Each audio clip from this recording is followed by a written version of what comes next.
Hello friends, welcome to Nagu's kitchen. இன்றைக்கி நம்ம சூப்பரான மட்டன் பிரியாணி, அதுவும் ஹோட்டல் ஸ்டைலில் செய்ய போகிறோம். ஜீரக சாலை அரிசி வச்சு அது எப்படி செய்யலான்னு பார்க்கலாம்.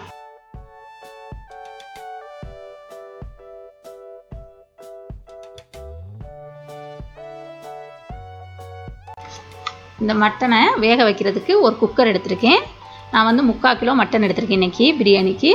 அதை நல்லா இந்த மாதிரி மஞ்சள் பொடி போட்டு கழுவி எடுத்திருக்கேன். நீங்கள் இந்த மாதிரி மஞ்சள் பொடி போட்டு கழுவிக்கங்க. ஏன்னா இப்போ நம்ம வந்து மஞ்சத்தூள் சேர்த்துருக்கிறதுனால இனிமேல் நம்ம வேக வைக்கல மஞ்சத்தூள் சேர்க்க வேண்டிய அவசியம் இல்லை. நீங்கள் வந்து மஞ்சள் பொடி சேர்க்கலைனாக்க வேக வைக்கல சேர்த்துக்கணும்.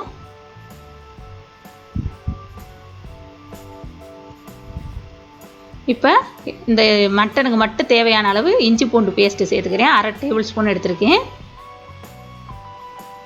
அதே மாதிரி மிளகா பொடியும் 3/4 டேபிள் ஸ்பூன் அளவு போடுறேன்.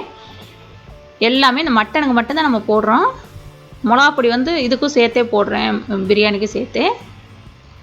உப்பு மட்டும் மட்டனுக்கு மட்டும் உப்பு போட்டுக்கோங்க. ஏன்னா பிரியாணிக்கு அதில் தனியாக போட்டுக்குவோம். பிரியாணியில் வந்து மிளகா சேர்க்குறதுனால இந்த மிளகா பொடியே போதுமானதாக இருக்கும். நீங்கள் பார்த்துக்கோங்க. இப்போ 2 டம்ளர் அளவுக்கு தண்ணி ஊற்றுறேன். நீங்கள் வந்து அந்த மட்டன் மூழ்கிற அளவுக்கு ஊற்றிக்கோங்க. ஊற்றிட்டு இது நல்லா இப்போ கிண்டி விட்டுட்டு ஒரு 6-7 சவுண்ட் அளவுக்கு வச்சு எடுத்துக்கணும். நல்லா வேகிறது வரையில் வச்சு எடுத்துக்கலாம். 6-7 சவுண்டு வரட்டும்.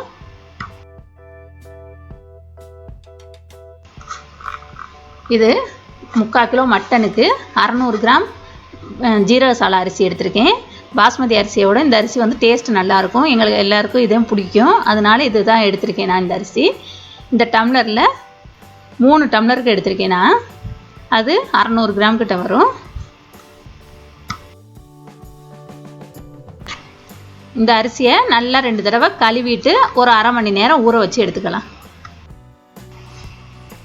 இப்போ நான் பெரிய வெங்காயம் ஒரு 1/2 கிலோ வெங்காயம் எடுத்திருக்கேன். அதை வந்து இந்த மாதிரி நைஸாக நீளமாக நறுக்கிக்கங்க. வெங்காயம் நிறையா போட்டால் தான் டேஸ்ட் நல்லா இருக்குங்கிறதுனால 1/2 கிலோ வெங்காயம் நான் இன்றைக்கி எடுத்திருக்கேன். அப்புறம் சின்னதாக ஒரு தக்காளி பழத்தை எடுத்து அதுவே நீளமாக நறுக்கிக்கங்க. கொத்தமல்லி ஒரு கட்டும் புதினா ஒரு கட்டும் எடுத்திருக்கேன். அதை நல்லா கழுவிட்டு இந்த மாதிரி குட்டி குட்டியாக நறுக்கி வச்சுக்கோங்க. இந்த அளவு எடுத்துக்கோங்க நீங்கள் 2 சேர்த்து. அப்புறம் பச்சை மிளகா 6 பச்சை மிளகாய் வந்து நல்லா இந்த மாதிரி நறுக்கிக்கணும், வகுந்து விட்டுக்கணும். ரொம்ப ஃபுல்லாக வகுந்து விட்டுறாமல் கொஞ்சமாக விட்டுட்டு வகுந்து வச்சுக்கணும். இது தாளிக்கிறதுக்கு இன்றைக்கி ஒரு நட்சத்திர இது 1 எடுத்திருக்கேன். 3 ஏலக்காய் எடுத்திருக்கேன். 5 கிராம்பு எடுத்திருக்கேன். பட்டை வந்து பெரிய பட்டையாக இருந்தால் 2 எடுத்துக்கோங்க. இன்றைக்கி வந்து நான் சின்னதாக இருக்கிறதுனால 3 பட்டை எடுத்திருக்கேன். அப்புறம் 3 இலை எடுத்திருக்கேன். இந்த மாதிரி 3 இலை எடுத்திருக்கேன். ஒரு 1/4 டீஸ்பூனுக்கு சோம்பு எடுத்திருக்கேன். இப்போ இந்த மாதிரி ஒரு பெரிய சட்டியாக எடுத்துக்கோங்க. அதில் நான் 3 டேபிள் ஸ்பூன் அளவுக்கு எண்ணெய் மட்டும் ஊற்றிருக்கேன். நம்ம எண்ணெய் நிறையா ஊற்றினா தான் அந்த பிரியாணி வந்து நல்லா டேஸ்ட்டாக இருக்கும், நல்லா இதுவாகவும் இருக்கும். அதுக்காக நான் இது எண்ணெய் நிறையா ஊற்றிருக்கேன். அதோட நெய்யும் 1 டேபிள் ஸ்பூன் அளவு போட்டுக்கோங்க. நெய் போட்டால் தான் அந்த வாசமே நல்லாயிருக்கும் பிரியாணிக்கு. அதனால் அதையும் போட்டுட்டு இது 2 இப்போ நெய்யும் எண்ணெயும் நல்லா சூடாகட்டும். நல்லா சூடு வந்தோடனே தான் போடணும். நெய் போடாமல் செஞ்சோம்னா அந்த அளவுக்கு டேஸ்ட் இருக்காது. அதனால் லேசாக நெய் சேர்த்துக்கோங்க. அது கடல் பாசி இருந்ததுனாக்கா நீங்கள் கடல் பாசியும் சேர்த்துக்கலாம். என்கிட்ட வந்து அது இல்லாததுனால நான் போடலை. இப்போ எடுத்து வச்சுருக்க அந்த பட்டை லவங்கம் ஏலக்காய் எல்லாத்தையும் அது எண்ணெய் காஞ்சிருச்சு. இப்போ அதில் சேர்த்துடலாம்.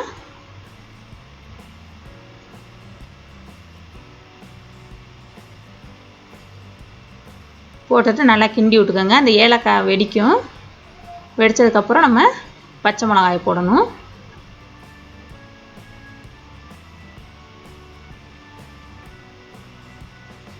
எண்ணெய் நல்லா காயணும். காஞ்ச உடனே தான் போடணும். இந்த இப்போ ஏலக்காய் சோம்பு எல்லாம் நல்லா இதுவாகிடுச்சு பாருங்கள், புரிஞ்சு வந்துருச்சு. இப்போ நம்ம பச்சை மிளகாய் போடணும். ஃபஸ்ட்டு பச்சை மிளகாய் மட்டும் போட்டுக்கோங்க. பச்சை மிளகாய் போட்டீங்கன்னாக்கா அது டப்புன்னு வெடிக்கும். அதனால் பார்த்து மெதுவாக பண்ணிக்கோங்க. அப்படி இல்லைன்னா ஒரு மூடி வச்சு அப்போதைக்கு கையில் வச்சுட்டு பச்சை மிளகாய் போடையில் மட்டும் அடைச்சிக்கோங்க. அடுத்து வெங்காயம் போடணும். நறுக்கி வச்சுருக்க வெங்காயம் எல்லாத்தையுமே சேர்த்துருங்க. சேர்த்து நல்லா கிண்டி விட்டுக்குருங்க. இந்த வெங்காயம் வந்து நம்ம எந்த அளவுக்கு போடுறோமோ அந்த அளவுக்கு நல்லாயிருக்கும், சூப்பராக இருக்கும் டேஸ்ட்டாக.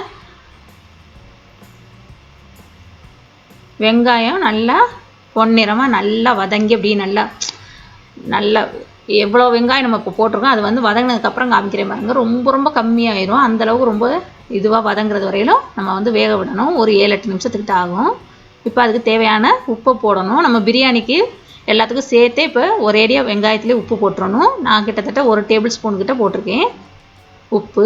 ஏன்னா மட்டனில் வேறு சேர்த்து போட்டு வச்சுருக்கோம்ல உப்பு, அதனால் இப்போ பிரியாணிக்கு மட்டும் நம்ம உப்பு போடணும்.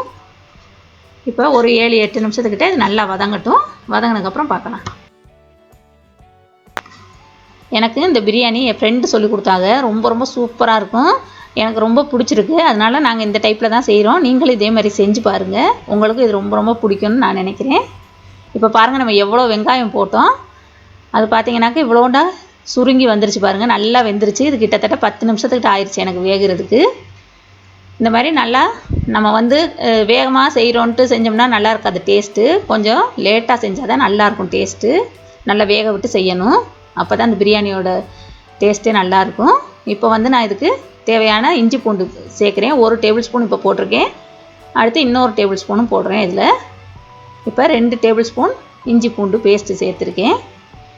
அதை போட்டுட்டு நல்லா எல்லா இடத்துலையும் சேர்கிற மாதிரி கொடுத்து கிண்டி விட்டுக்கோங்க. அந்த வெங்காயத்தை கீழே மேலும் கொடுத்துட்டு கிண்டி விட்டுக்கோங்க. அந்த இஞ்சி பூண்டு பேஸ்ட்லேருந்து அந்த எண்ணெயெல்லாம் அப்படி பிரிஞ்சு வரணும். அந்தளவுக்கு வேகணும். அதுக்கும் கிட்டத்தட்ட ஒரு 2-3 நிமிஷத்துக்கிட்ட ஆகும். இது வந்து செய்கிறதுக்கு வந்து கொஞ்சம் லேட் ஆகும் எல்லாம் வதங்கிறதுக்கு. அந்த வதங்கி அந்த எண்ணெய் பிரிஞ்சு வந்தால் தான் இதோட இந்த பிரியாணியோட டேஸ்ட்டே நல்லாயிருக்கும். அதனால் கொஞ்சம் நம்ம கஷ்டப்பட்டு செய்யணும், டைம் ஆகும். இந்த மாதிரி நல்லா கிண்டி விட்டுக்கோங்க. இப்போ அந்த எண்ணெயெல்லாம் பிரிஞ்சு வர்றது வரையிலும் நம்ம இருப்போம். அப்புறமா அடுத்தது சேர்க்கலாம்.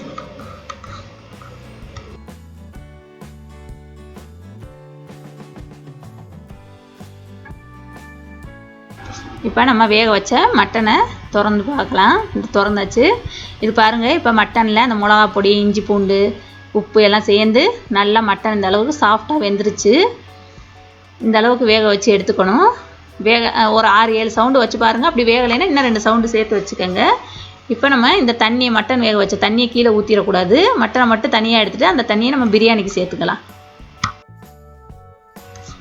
இப்போ நம்ம போட்ட அந்த இஞ்சி பூண்டு பேஸ்ட்டு நல்லா வெங்காயத்தோடு சேர்ந்துருச்சு. இந்த மாதிரி எண்ணெய் பிரிஞ்சு வரணும்.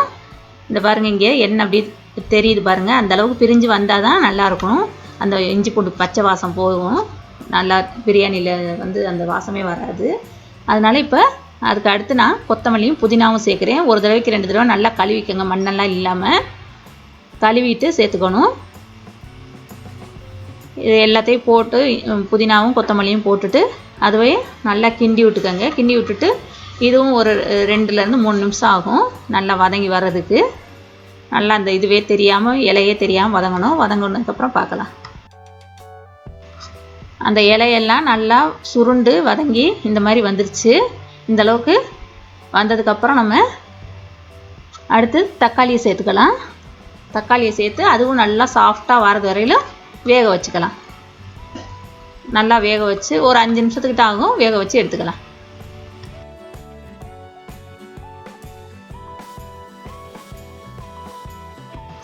இப்போ பாருங்கள், நம்ம போட்ட தக்காளி இந்த மாதிரி நல்லா வெந்து வந்துடுச்சு. அது நல்லா வெந்தால் தான் நல்லாயிருக்கும். அதனால் நல்லா வேக வச்சுக்கோங்க. எல்லாத்தையும் கிண்டி விட்டுக்கோங்க. கிண்டி விட்டுட்டு இனி நம்ம இதில் நம்ம வேக வச்ச மட்டனை சேர்த்துக்கணும். அந்த மட்டன் வந்து தண்ணி இல்லாமல் அது மட்டனை மட்டும் எடுத்து சேர்த்துக்கணும். அதில் போட்டு கிண்டி விட்டுக்கணும். நல்லா கொஞ்சம் கொஞ்சமாக எடுத்து போடுங்க. தண்ணி இல்லாமல், தண்ணி போடக்கூடாது. தண்ணி வந்து நம்ம அப்புறம் தண்ணி தேவைப்படும்ல, அப்போதைக்கு நம்ம தண்ணிக்கு பதிலாக இந்த மட்டன் வேக வச்ச தண்ணியை ஊற்றிக்கலாம். இந்த பிரியாணி நாங்கள் வீட்டில் செய்ய ஆரம்பிச்சிட்டு, இல்லைன்னா ஹோட்டலுக்கு போனால் பிரியாணி சாப்பிடுவோம். இப்போ வந்து ஹோட்டலுக்கு போனால் கூட பிரியாணி ஆர்டர் பண்ணுறதில்ல. ஏன்னா ஹோட்டல் பிரியாணியோட இது ரொம்ப சூப்பராக இருக்குது. அதனால் நாங்களே இப்போ வீட்டிலே செஞ்சு சாப்பிட்டுக்கிறது. அந்தளவுக்கு ரொம்ப சூப்பராக டேஸ்ட்டாக இருக்கும். இது வந்து நான் வந்து இப்போ வந்து இந்த மாதிரி சட்டியில் வைக்கிறேன். நீங்கள் குக்கரில் வைக்கிறதுனாலும் வைக்கலாம். குக்கரில் வச்சிங்கனாக்க ஒரு சவுண்டு வச்சுட்டு ஒரு 5 நிமிஷம் சிம்மில் வச்சுக்கோங்க போதும். அதுக்கு மேலே வைக்காதீங்க. இப்போ இந்த மட்டனெல்லாம் போட்டதுக்கப்புறம் நல்லா அந்த மாதிரி கிண்டி விட்டுக்கோங்க. கிண்டி விட்டுட்டு இதுவும் ஒரு 5லேருந்து 7 நிமிஷம் வரையிலும் நல்லா அந்த எல்லாத்தோடையும் சேர்ந்து வேகிறது வரையிலும் வேக வச்சுக்கோங்க. மட்டனோட இப்போ அந்த இதெல்லாம் சேர்ந்து நல்லா இந்த மாதிரி எண்ணெயெல்லாம் பிரிஞ்சு வர்றது வரையிலும் இருக்கணும். அப்போ தான் நல்லாயிருக்கும். எண்ணெயெல்லாம் பிரிஞ்சு வந்ததுக்கப்புறம் இதில் 1 டேபிள் ஸ்பூன் அளவுக்கு நான் வந்து இன்றைக்கி தயிர் சேர்க்குறேன். தயிர் 1 டேபிள் ஸ்பூன் போடுங்க. அதுக்கு மேலே போட்டிங்கன்னா அப்புறம் ரொம்ப புளிக்கும், நல்லா இருக்காது. அதனால் அந்தளவு போட்டால் போதும். இப்போ வந்து நம்ம வந்து மிளகாப்பொடி இதெல்லாம் போட தேவையில்லை. ஏன்னா ஃபஸ்ட்டே மட்டனில் மிளகாப்பொடி போட்டு வேக வச்சிட்டோம். அப்புறம் பச்சை மிளகா வேறு போட்டிருக்கோம். அதனால் இப்போ போட வேணாம். அதே மாதிரி உப்பு உரப்பு எல்லாமே நம்ம தண்ணி ஊற்றுனதுக்கப்புறம் செக் பண்ணி பார்த்துக்கணும். பத்தலைன்னா அந்த நேரத்தில் நம்ம உப்பு உரப்பு சேர்த்துக்கலாம். இப்போ வேணாம், ஏன்னா கூடி போயிடுச்சுன்னா போச்சு, நல்லா இருக்காது. இந்த மாதிரி நல்லா வதங்கிறதுக்கு தான் லேட் ஆகும் இந்த பிரியாணிக்கு. எல்லாமே நறுக்கி வச்சுக்கிட்டோம்னா ஈஸியாக செஞ்சிடலாம். அதே மாதிரி நீங்கள் வந்து பாஸ்மதி அரிசியில் செஞ்சிங்கனாக்க 1 டம்ளர் அரிசிக்கு வந்து 2 டம்ளர் தண்ணி ஊற்றுங்க. நான் வந்து இன்றைக்கி ஜீரா சாலாங்கிறதுனால 1 டம்ளர் அரிசிக்கு 1.5 டம்ளர் தான் தண்ணி ஊற்றுறேன். இப்போ இந்த டம்ளரில் தான் அரிசி எடுத்தேன். இதே டம்ளர்லேயே இப்போ தண்ணியும் ஊற்றிடலாம். அந்த மட்டன் வேக வச்சுருந்தோம்ல அந்த தண்ணி தான் ஊற்றணும்.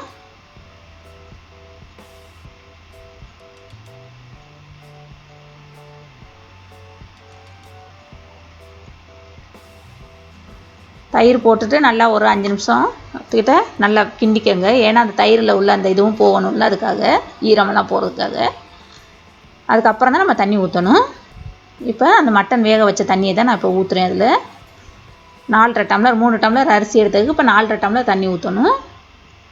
1 டம்ளர் ஊற்றிருக்கேன்.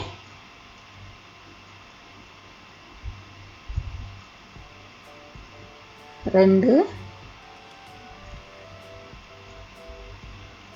3 அந்த தண்ணி பத்தலைனாக்க நம்ம மட்டன் வேக வச்ச தண்ணி பத்தலைன்னா சும்மா நார்மலான தண்ணியும் சேர்த்துக்கலாம். பத்தாததுக்கு இந்த தண்ணியை சேர்த்துக்கோங்க. இருக்கிறது வரையில் அந்த தண்ணியை ஊற்றிடுங்க.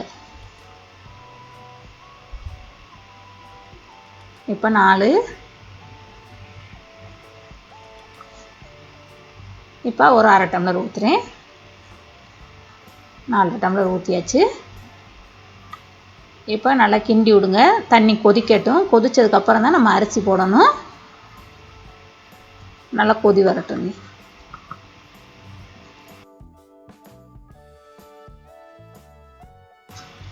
இப்போ தண்ணியெல்லாம் நல்லா கொதித்து அந்த எண்ணெய் வந்து தெளிஞ்சு வந்துருச்சு பாருங்கள். இந்த நேரத்தில் நம்ம அதை வந்து தண்ணியை வந்து லேசாக குடிச்சு பார்த்துக்கோங்க, உப்பு உரப்பெல்லாம் போடுமான்னு. ஏன்னா உப்பு வந்து இந்த தண்ணியாக இருக்கையில் வந்து கொஞ்சம் கூடவே தான் இருக்கணும். அரிசி போட்டதுக்கப்புறம் அந்த உப்பு வந்து கொஞ்சம் இதுவாயிரும், சரியாயிரும். அதனால் தண்ணியாக இருக்கையில் கொஞ்சம் உப்பு அதிகமாக இருந்தாலும் பரவாயில்ல, சரியாக வரும். இப்போ நம்ம அரிசியை வந்து அதில் சேர்த்துடலாம். ஊற வச்சுருந்த அரிசியை தண்ணி இல்லாமல் தண்ணியெல்லாம் நல்லா வடிச்சிட்டு மெதுவாக கொஞ்சம் கொஞ்சமாக சேர்த்துக்கோங்க. அரிசியை வந்து ஃபஸ்ட்டே நம்ம ஊற வைக்கையிலே கழுவிட்டு 2 தடவை கழுவிட்டு ஊற வச்சிடணும். ஊற வச்சதுக்கப்புறம் கழுவுனோம்னா அந்த அரிசி வந்து உடஞ்சிட்டு வந்துடும். அதனால் ஃபஸ்ட்டே நல்லா 2 தடவை கழுவிட்டு ஊற வச்சுருங்க. இப்போ அந்த அரிசியில் உள்ள தண்ணியை மட்டும் வடிச்சுட்டு அந்த அரிசியை அதில் போட்டுருவேன்.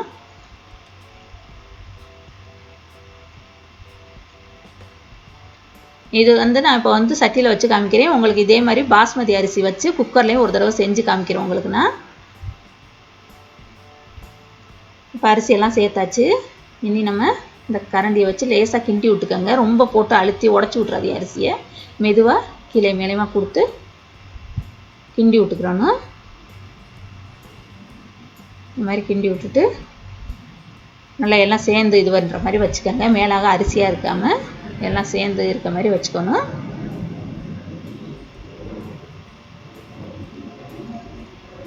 இந்த மாதிரி கிண்டிட்டு சரி பண்ணிவிட்டு இப்போ இதை வந்து ஒரு மூடி வச்சு மூடணும். அந்த மூடியில் வந்து நான் இன்றைக்கி இந்த மாதிரி ஃபாயில் பேப்பர் வச்சு சுற்றி வச்சுருக்கேன். இது வந்து நம்ம எல்லார்ட்டையும் இருக்காது. அப்படி இல்லைனாக்கா ஒன்றும் பிரச்சனை இல்லை. நீங்கள் வந்து இட்லி துணி இருக்கும்ல, அந்த மாதிரி துணி கூட வச்சு அந்த மூடியை வந்து நல்லா மூடிக்கங்க. ஏன்னா அது உள்ள அந்த ஆவி வந்து வெளியில் போகாமல் இருக்கணும், தம் கட்டின மாதிரி. அதனால் நம்ம வந்து இந்த மாதிரி ஒரு துணியை இல்லாட்டி ஒரு ஃபாயில் பேப்பர் வச்சு அடைச்சிட்டோன்னாக்க நல்லா நம்மளுக்கு அந்த காற்று வந்து வெளியில் ஆவி வந்து போகாது, நல்லா பிரியாணி வந்து நல்லா வெந்திருக்கும். அதுக்காக வச்சுட்டு இந்த மாதிரி நல்லா அமுக்கி விட்டுட்டு வச்சுருங்க. இந்த மாதிரி அடுப்பை வந்து நல்லா சிம்மில் வைங்க. சிம்மில் வச்சுட்டு நம்ம இது மூடினதுக்கப்புறம் ஒரு 20 நிமிஷம் சிம்மிலே வச்சு வேக வைக்கணும். எந்த இதுவும் செய்யக்கூடாது, திறக்காதீங்க, கிண்டாதீங்க, ஒன்றும் பண்ணாதீங்க. 20 நிமிஷம் கழித்து பார்க்கலாம். இப்போ இதை திறக்கலாம். நான் ஃபஸ்ட்டு ஒரு 20 நிமிஷம் ஆனவுடனே திறந்து பார்த்தேன். கொஞ்சம் லேசாக இதுவாக இருந்தது, அதனால் திரும்ப மூடிட்டு ஒரு 2 நிமிஷம் அந்த தம்லேயே இருக்கட்டும்னு வச்சுட்டேன். இப்போ திரும்ப திறந்து பார்த்தாக்க சூப்பராக ரெடி ஆயிடுச்சு. நல்ல வாசம் வருது, அப்படி பயங்கர ஸ்மெல் வருது. மட்டன் பாருங்கள், பிரியாணி அந்த சோறுலாம் உடையாமல் எப்படி சூப்பராக இருக்குது பாருங்கள். நல்லா சோறு வந்து இந்த மாதிரி ஒன்றா உதிரி உதிரியாக இருக்கணும். இங்கே பாருங்கள், மட்டன்லாம் சூப்பராக ரெடி ஆயிடுச்சு. சோறு வந்து ஒட்டிட்டு குழஞ்சி போயிடாமல் பார்த்துக்கணும். இந்த மாதிரி உதிரி உதிரியாக இருந்தால் தான் பிரியாணி ரொம்ப சூப்பராக இருக்கும். இப்போ பாருங்கள் ஃப்ரெண்ட்ஸ், சூப்பரான மட்டன் பிரியாணி, அதுவும் நம்ம ஹோட்டல் ஸ்டைலில் வீட்டிலே செஞ்சிட்டோம். ரொம்ப ரொம்ப சூப்பராக இருக்குது. இதே மாதிரி நீங்களும் இந்த மட்டன் பிரியாணி ட்ரை பண்ணி பாருங்கள். இந்த வீடியோ உங்களுக்கு பிடிச்சிச்சினாக்க லைக் பண்ணுங்கள், உங்கள் ஃப்ரெண்ட்ஸுகளுக்கு ஷேர் பண்ணுங்கள். எங்கள் சேனல் இதுவரையும் சப்ஸ்கிரைப் பண்ணாதவங்களாக இருந்தால் ப்ளீஸ் சப்ஸ்கிரைப் பண்ணுங்கள். கூடவே இருக்கிற பெல் ஐக்கானையும் கிளிக் பண்ணுங்கள். தேங்க்யூ.